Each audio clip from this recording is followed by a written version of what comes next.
Hello friends, स्वागत है आपका आपके अपने channel study with trick and logic में। दोस्तों, आज हम बेसिक केमिस्ट्री पढ़ने वाले हैं या फिर बेस ऑफ केमिस्ट्री पढ़ने वाले हैं। केमिस्ट्री का एक बेस पढ़ेंगे दोस्तों, बेस जानेंगे केमिस्ट्री का, एक शुरुआत से जानेंगे क्या होता है।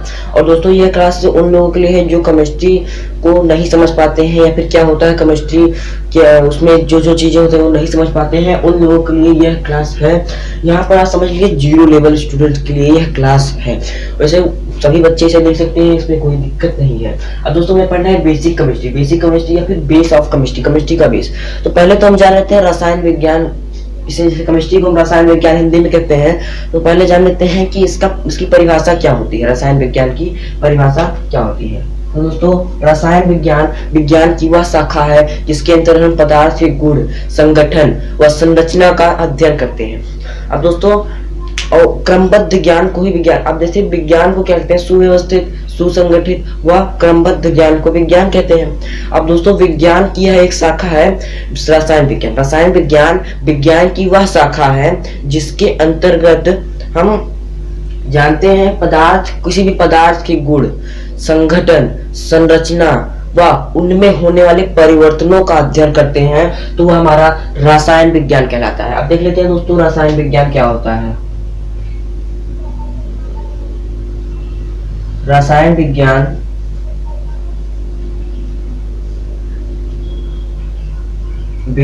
की वह शाखा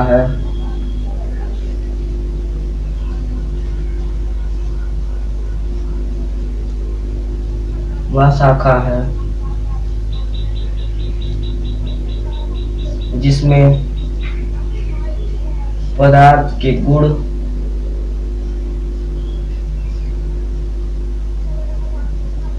संगठन, संरचना एवं उनमें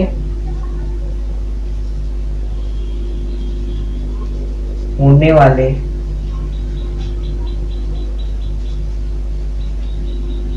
परिवर्तन का अध्ययन किया जाता है।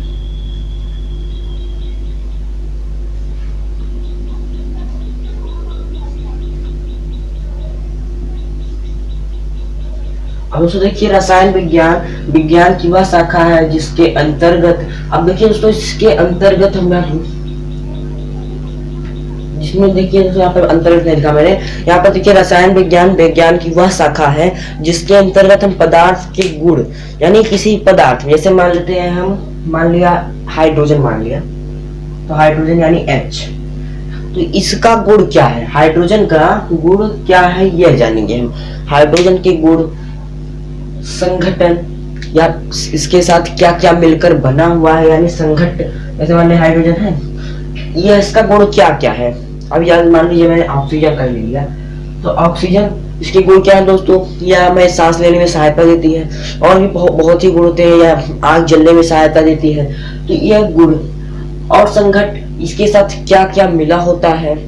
संरचना, यह कितने परमाणु से मिलकर बना है, या इसकी क्या संरचना है, संरचना इसकी क्या होती है, और उनमें होने वाले रासायनिक परिवर्तन। अब जैसे दोस्तों, रासायनिक परिवर्तन का अर्थ समझ लीजिए, इसमें अगर हम कुछ और मिला दे तो रासायनिक परिवर्तन होगा। जैसे रासायनिक परिवर्तन, जैसे मान लीजिए H2O होता है, इन दोनों को मिला दे तो H2O यानी हमारा जल बन जाएगा।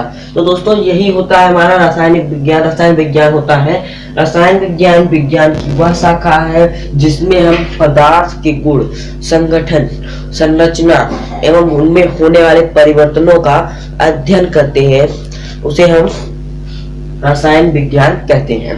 अब दोस्तों, जैसे कि हम बेसिक क्लासेस जानेंगे, बेसिक केमिस्ट्री क्या है, तो दोस्तों पहले तो हम इसका बेस समझ लेते हैं। तो दोस्तों, पहली बात मैं आपको बता दूं, इनमें बहुत सारे, जैसे आपने क्लास 9 में पढ़ा होगा, हमारा पहला चैप्टर है हमारे आसपास के पदार्थ। तो हमारे आसपास पदार्थ में दोस्तों हमारा आ गया, पहले तो हमारा आ गया जल, आ गया। अब जल की दोस्तों, या फिर पदार्थ मान लेते हैं, पदार्थ क्या होता है, जो स्थान गिरता है या उसका भार होता है। अब इसमें दोस्तों उसका कई अवस्थाएं होती हैं, तापमान के आधार पर तापमान परिवर्तन होता है, जैसे क्वथनांक हो गया, boiling point, melting point, condensation, ऐसे दोस्तों कई होते हैं। तो इस प्रकार जो भी होते हैं ये हमारा उसमें हमने पढ़ा है, ये सब हम जानते हैं। लेकिन दोस्तों बेसिक हम यहाँ पर जानेंगे, बेस जानेंगे इसका। अब जैसे मैंने दोस्तों मान लिया हम यहाँ पर जैसे हम दोस्तों पहला टॉपिक हम इस सीरीज में दोस्तों, ये सीरीज हम चलाएंगे दोस्तों, तो ये पहला पार्ट है। तो इस पहले सीरीज में हम देख लेते हैं क्या जानेंगे, उसके बाद आगे के सीरीज में हम क्या जानेंगे ये भी हम जान लेते हैं। अब दोस्तों पहले देख लीजिए हम क्या जानेंगे। पहले दोस्तों किसी भी प्रमाण का प्रमाण क्रमांक बहुत ही जरूरी होता है कि वो हमें याद रहे। प्रमाण क्रमांक आपको नहीं याद रहेगा दोस्तों तो आप केमिस्ट्री नहीं समझ पाएंगे, या फिर उसमें आने वाले सवालों को या फिर सूत्र कैसे बनते हैं और पीरियोडिक टेबल को आप नहीं समझ पाएंगे। तो दोस्तों पहली बात हम यहाँ पर प्रमाण क्रमांक याद करना सीखेंगे। और दोस्तों मैं आपको 30 तक की ट्रिक दूंगा याद करने का, प्रमाण क्रमांक कैसे याद करें उसकी 30 तक की मैं आपको ट्रिक भी दूंगा। अब पहले दोस्तों प्रमाण क्रमांक देखेंगे, प्रमाण क्रमांक, उसके बाद दोस्तों हम संयोजकता भी जानेंगे।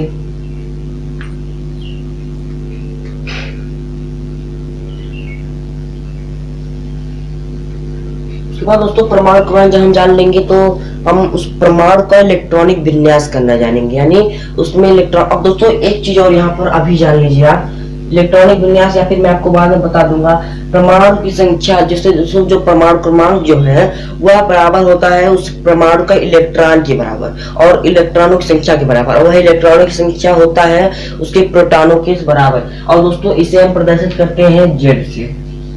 अब दोस्तों इसके बाद हम उसकी जस्ट बाद या फिर इसी में दोस्तों परमाणु भार भी जान लेंगे। परमाणु भार कि परमाणु भार क्या होता है, इसी के साथ हम ये भी जान लेंगे। अब दोस्तों उसके बाद जब हम इतना जान लेंगे तो हम इलेक्ट्रॉनिक विन्यास करना जान, जब हमें ये पता चल जाएगा तो हम इलेक्ट्रॉनिक विन्यास कर ले जाएंगे। क्या करेंगे दोस्तों, इलेक्ट्रॉनिक विन्यास।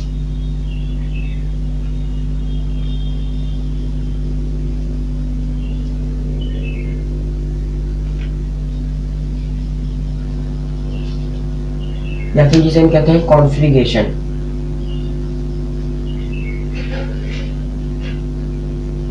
कॉन्फ़िगरेशन, इलेक्ट्रॉनिक विन्यास या कॉन्फ़िगरेशन या इलेक्ट्रॉनिक कॉन्फ़िगरेशन। अब दोस्तों इसे हम दो प्रकार से करेंगे, एक तो आपबाउ नियम से और बोरबेरी के नियम से। अब दोस्तों इसी के चलते जब हम यह सीखेंगे तो पहले तो बोरबेरी के नियम जैसे परमाणु संरचना, हम इसमें जो है परमाणु संरचना भी जान लेंगे दोस्तों।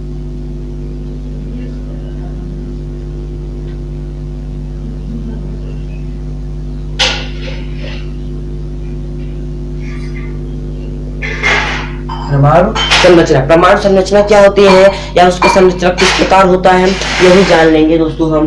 उसके बाद ये हम दोस्तों इलेक्ट्रॉनिक विन्यास करना दोस्तों हम जानेंगे। पहले तो परमाणु संरचना करके जानेंगे बोरबेरी के नियम के हिसाब से। उसके बाद हम जानेंगे दोस्तों एसपीडीएफ के द्वारा या फिर आपबाउ के नियम के हिसाब से दोस्तों करेंगे। फिर तीसरा हमारा होगा दोस्तों आपबाउ का नियम भी जानेंगे दोस्तों।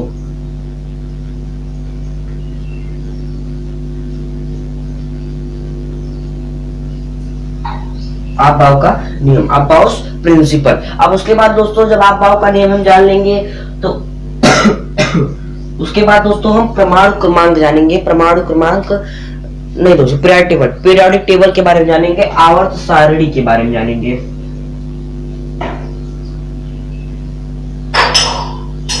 आवर्त सारणी। अब दोस्तों आवर्त सारणी जानेंगे जब हम तब देख लेते हैं, जिसे आपबाउ का नियम जानने के बाद इसी के आधार पर आवर्त सारणी जानेंगे और बहुत ही अच्छे से ट्रिक से जानेंगे दोस्तों। इसको आप जरूर देखिएगा, ये बहुत ही मजा आता है दोस्तों इसमें। ये बहुत ही अच्छे ट्रिक के साथ हम इसे समझेंगे और जानेंगे। अब दोस्तों उसके बाद हम दोस्तों केमिकल बॉन्डिंग सीखेंगे। केमिकल बॉन्डिंग क्या होता है, रासायनिक बंध, यानी दोस्तों रासायनिक बंध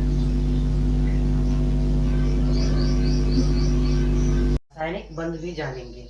उसके बाद दोस्तों हम इतना समझ लिए, अगर दोस्तों यह सभी टॉपिक्स को अगर हम समझ लिए दोस्तों, तो मैं कहता हूँ दोस्तों आपका एक बेस तैयार हो जाएगा। और खास तौर पे दोस्तों जब अगर आप ये टॉपिक खत्म कर लिए, आवर्त सारणी को आप अगर खत्म कर लेते हैं दोस्तों, तो मैं आपको बता दूं दोस्तों, आपका पूरे केमिस्ट्री का आधा हिस्सा अगर आपने पूरा एक एक परमाणु के एक एक गुण को अच्छे से समझ लिया, तो मैं कहता हूँ दोस्तों आपका आधा केमिस्ट्री खत्म हो जाएगा।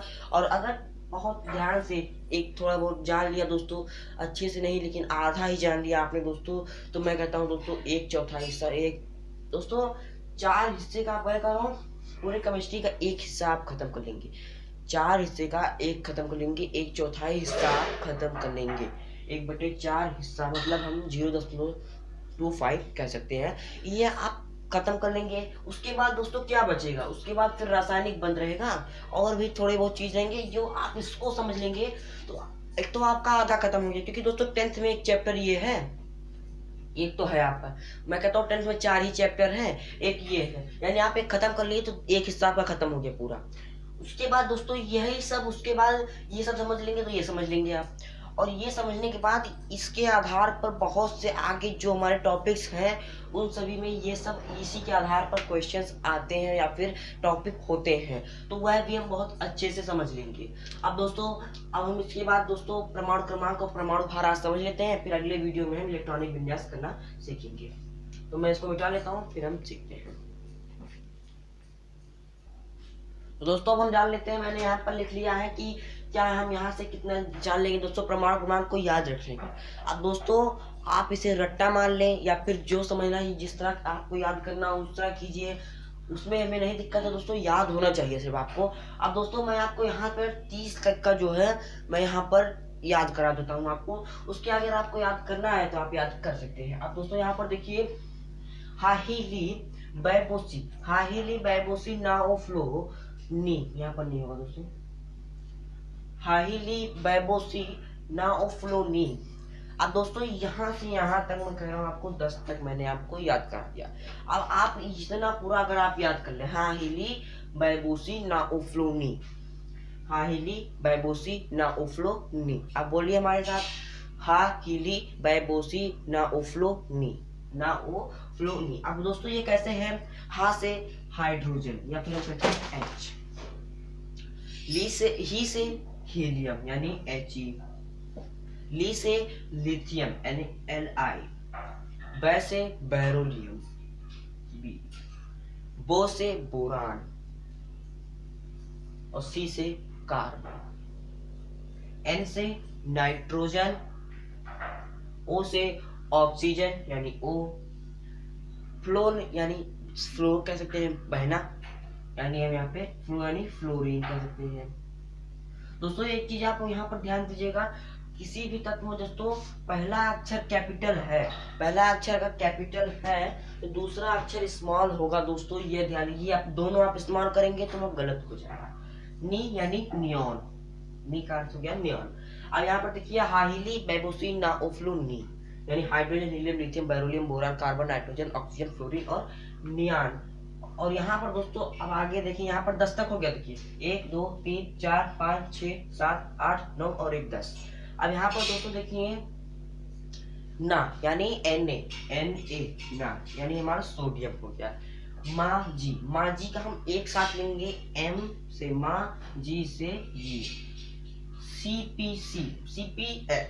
CPS यानी अल्मुनियम, C एल्युमिनियम, सिलिकॉन। अब इसके बाद हमारा ना माजी यहाँ पर ये हो गया अल्मुनियम, C से सिलिकॉन Si, P से फास्फोरस, S से सल्फर यानी S, K से क्लोरीन यानी कला, यानी क्लोरीन का क्या लिखेंगे, कला या फिर हम कल कह सकते हैं, कल। ठीक है दोस्तों, आठ मात्रा आप छोड़ दीजिए या फिर यहाँ पर क्या कीजिए, आप आ ही लिख लीजिए, जैसे ही दोस्तों मैंने लिख दिया आ। ठीक है। अब देखिए दोस्तों, कल का Cl लिख लेंगे यानी Cl से कल, और R से अर यानी आर्गन, AR का Ca यानी आर्गन का से पोटेशियम जो हम के से प्रदर्शित करते हैं, इसका सिंबल के होता है, तो यहाँ पर के लीजिए। सी यानी कैल्शियम, सी ए, पोटेशियम कैल्शियम, सी और ए, सी से सी और ए से ए, यानी कैल्शियम हो गया। अब दोस्तों एक बार फिर से देख लेते हैं, नामाजी पीस पीस कल आर का सी ए। अब दोस्तों यहाँ पर देख लीजिए, यहाँ से हमारा यहाँ तक 20 हो गया, 1 2 3 4 5 6 7 8 9 और एक यहाँ से है दोस्तों 1 2 3 4 5 6 7 8 9 और 1 10, यानी यहाँ पे 10, यहाँ पर 10, ये 20 हो गए। अब दोस्तों यहाँ पर देखिए, शक्ति क्रोमन फी कोनी क्यों जन, शक्ति भी क्रोमन, शक्ति भी क्रोमन फी कोनी क्यों जन। अब यहाँ पर शक्ति का स्कैनेडियम लेंगे, ऐसे शक्ति, इस के बाद हमारा आता है यहाँ पर टी है, यानी टी आई, टाइटेनियम हो गया दोस्तों टी। भी से वेनोडियम यानी भी, क्रो से क्रोमियम यानी सी आर, मन का एम एल यानी मैग्नीशियम, फी का एफ ई यानी लोहा, फेरियम दोस्तों इसे हम कहते हैं ये हमारा क्या कहते हैं दोस्तों, जैसे एफ ई यहाँ पर दोस्तों हम इसे लोहा कहते हैं, आयरन होता है, लेकिन यहाँ पर लिखा जाता है एफ ई, ये हमारा क्या कहते हैं दोस्तों दूसरी भाषा से है। अब यहाँ पर कोनी, कोनी यानी यहाँ पर हमारा यहाँ पर हो गया फी, यहाँ पर को है सी ओ, सी ओ हो जाएगा कोनी, कोबाल्ट, और नी से निकल यानी एन आई हो जाएगा, को क्यों नी, क्यों जन, क्यों जन, यहाँ पर होगा कॉपर। ठीक है दोस्तों, और यहाँ पर देखिए scandium, titanium, vanadium, chromium, manganese, iron, cobalt, nickel, copper. अब जन का Zn हम लिखेंगे दोस्तों, Zn होता है हमारा जिंक, यानी हम दोस्तों शक्ति भी क्रोमन फी को नी क्यों क्रो, यहाँ पर क्यों, ठीक है दोस्तों, जन यानी Zn। अब यहाँ पर दोस्तों हाईली बैबो सीना ओफ्लोनी ना माजी सी पीस कालर का सी ए, शक्ति भी क्रोमन भी कोनी क्यों जन, ये आप याद कर लेंगे दोस्तों, तो आपका जो है दोस्तों खत्म हो जाएगा पूरा 10-30 तक आपको ये याद हो जाएगा दोस्तों। ये है, आप भी अपनी तरह से अलग बना सकते हैं, यहाँ तक तो मैंने अपने आइडिया से बनाया। अब आप अपने आइडिया जो जहाँ पर आपको कठिन लग रहा हो वहाँ पर आप अपने हिसाब से थोड़ा बहुत चेंज करके याद कर सकते हैं, इसमें कोई दिक्कत नहीं है। ये नहीं मैं कह रहा हूँ दोस्तों कि आप यही चीज़ याद कीजिए, इसमें कोई दिक्कत नहीं है। अब दोस्तों जब हम इतना जान लिए तो अब हम अगले वीडियो में दोस्तों इलेक्ट्रॉनिक विन्यास करना सीख लेंगे। अगले वीडियो में हम इलेक्ट्रॉनिक विन्यास करना, यहाँ पर दोस्तों परमाणु क्रमांक हमने सीख लिया और परमाणु भार पहले हम सीख लेते हैं, तब हम दोस्तों इस वीडियो को खत्म करेंगे। परमाणु भार, परमाणु भार दोस्तों क्या होगा, किसी भी तत्व में उसमें संयुक्त उसका भार जो है दोस्तों, उसका एक अणु का भार ही परमाणु भार कहलाएगा। अब दोस्तों देखिए, परमाणु भार होने के पहले परमाणु क्रमांक याद होना चाहिए। अब परमाणु क्रमांक आपको याद होंगे ना, यहाँ पर देखिए 1 हो गया, ये 1 हो गया, यह हमारा 2 है, 3 4 5 6 7 8 9 10 11 12 13 14 15 16 17 19 और ये 20। फिर यहाँ से हमारा 21 22 23 24 25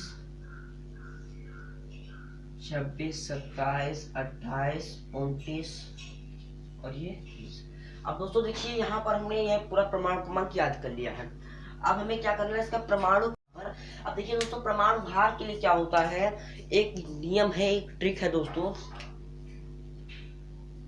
जो भी परमाणु क्रमांक, जिसका परमाणु क्रमांक दोस्तों इवन नंबर यानी सम संख्या है, सम संख्या यानी जो 2 से भाग हो में पूरा पूरा कट जाए, यानी कि 2 4 6 8 10 12 14 16 18 20 22 24 इस तरह के दोस्तों जो भी हैं इनका आप सिर्फ दुगुना कर दिए, यानी 2 into। ठीक दोस्तों, जैसे मान लीजिए 26 का निकाल लेते हैं दोस्तों।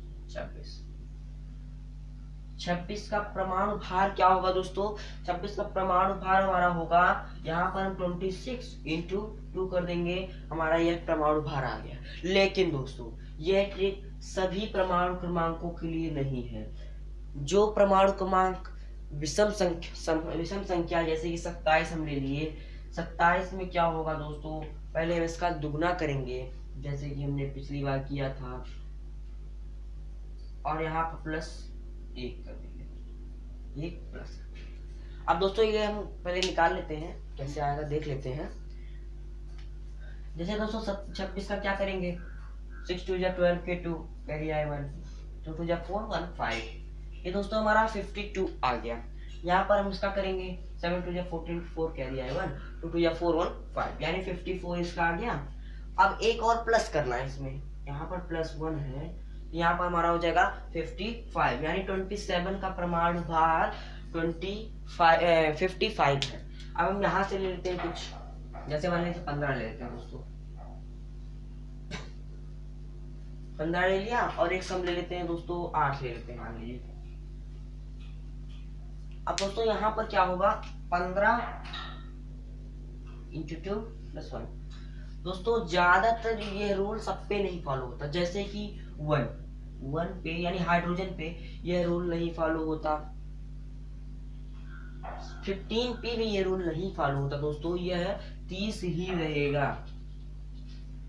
और यहाँ पर दोस्तों अगर हम यहाँ पर 11 कर दें, तब दोस्तों हमारे यहाँ पर 11 हो जाएगा, तब दोस्तों यहाँ पर हमें यही करना होगा, तभी हमें यहाँ पर वही आएगा 23, यानी 11 दूनी 22 और 1 23, 23। अब दोस्तों जब हमारा 23 इस प्रकार वहां पर आ जाता है, सम संख्या और विषम संख्या तो आप समझ गए होंगे। अब जैसे दोस्तों तो ये मान लेते हैं यहाँ पर ये है, तो हमारे यहाँ पर 8 into 2 = 16, ये हमारा परमाणु भार आएगा। अब दोस्तों परमाणु भार इसी तरह होगा। अब आइए एक बार जल्दी जल्दी देख लेते हैं। यहाँ पर 1 है, इसका 1 होगा, क्योंकि मैंने कहा इस पर यह रूल नहीं फॉलो होता। यहाँ पर 4 होगा, यहाँ पर 6 होगा, यहाँ पर देखो यहाँ पर 6 नहीं 7 होगा, क्योंकि विषम संख्या, आप यह बात ध्यान दीजिए। यहाँ पर 8 होगा, यहाँ पर 11 होगा, यहाँ पर 12, यहाँ पर 14 + 1 15, लेकिन इस पे नहीं फॉलो होगा दोस्तों। ज्यादातर जैसे बहुत में होते हैं दोस्तों, पॉइंट में आते हैं, परमाणु भार पॉइंट में आते हैं, तो उन्हें पूरा मान लिया जाता है, नियर अबाउट करके मान लिया जाता है। तो यहाँ पर इसका 14 होगा, 16 हो गया, 9 18 हो गया। यहाँ पर ज्यादातर रूल जैसे 1 प्लस कभी कभी नहीं भी होता है। अब यहाँ पर आप यही जान लीजिए दोस्तों, दुगना होता है, किसी किसी में आगे पीछे होता है। यहाँ पर 11 का 23 होगा दोस्तों, जैसे मैं यहाँ पर निकाला था। 12 का 24 होगा, 13 का 26 होगा, 14 का 28, 15 का 30, 16 का 32, 17 का 34, 18 का 36, 19 का 38 और 20 का 40। 19 का 38 ना होकर दोस्तों 39 होता है, और 17 का 34 ना होकर के 35 होता है दोस्तों, क्योंकि 34 दशमलव कुछ होता है वहां पर, तो 35 मान लिया जाता है, और यहाँ पर 38 दशमलव कुछ होता है तो 39 मान लिया जाता है। और सही में दोस्तों मान लीजिए 16 है, तो यहाँ पर 15 दशमलव कुछ होता है तो 16 माना जाता है डायरेक्ट, तो इसलिए इसका दुगना कर दिया जाता है दोस्तों। तो उम्मीद करता हूँ दोस्तों आपको समझ में आ गया होगा। यहाँ पर एक बार फिर से रिवीजन कर लेते हैं पूरा, एक बार शुरू से आखिरी तक। हाईली बैबोसी नाउ फ्लोनी नामाजी सीपीसी कल आर का सी ए शक्ति भी क्रोमन फी क्यों जन। अब दोस्तों ये हम इस तरह याद कर लेंगे, आप ये 2 लाइन याद कर लीजिए। आप चाहे स्क्रीनशॉट ले सकते हैं दोस्तों, वीडियो को पॉज कीजिए और स्क्रीनशॉट ले सकते हैं। उसके बाद दोस्तों ये हम इसका दुगना कर देते हैं, तो हमारा परमाणु भार आ जाता है। वैसे परमाणु भार की आवश्यकता ज्यादा पड़ती नहीं है। कहाँ पड़ेगी दोस्तों, हमें किसी यौगिक का अणुभार निकालना है। तो अणुभार क्या होता है, किसी भी पदार्थ में उसमें उपस्थित या किसी भी यौगिक में उसमें उपस्थित उन्हें परमाणु की संख्या को ही अणुभार कहते हैं, या फिर परमाणु के भार को ही अणुभार कहते हैं। अब जैसे मान लीजिए हम यहाँ पर कोई यौगिक ले रहे हैं, जैसे दोस्तों पोटेशियम हाइड्रोक्साइड ले लिया KOH, तो दोस्तों KOH का क्या होगा, K यानी पोटेशियम यानी 19, यहाँ पर 19 का मैंने क्या बताया 39, प्लस O का क्या है दोस्तों 16, प्लस H का क्या है दोस्तों 1, O का 1 है। अब दोस्तों अगर हम इस 1 को इनमें जोड़ दे इसमें जोड़ दे तो कितना होगा 40, 10 50 और 6 56, देखिए शेष। तो इस यौगिक का अणुभार 56 होगा। अब दोस्तों यह एक जी था, मान लीजिए हम एक और निकालते हैं, जैसे दोस्तों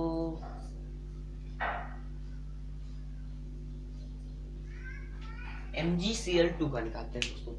Mg का क्या है दोस्तों, यहाँ पर देख लीजिए Mg12 यानी 24, Cl का क्या होगा दोस्तों 17 यानी 34 यानी 35, यहाँ पर दोस्तों इंटू 2 लग गया क्योंकि यहाँ पर 2 क्लोरीन है, या फिर आप कर लीजिए यहाँ पर समझ लीजिए दोस्तों क्लोरीन का स्क्वायर है, यहाँ पर आप प्लस 35 कर सकते हैं।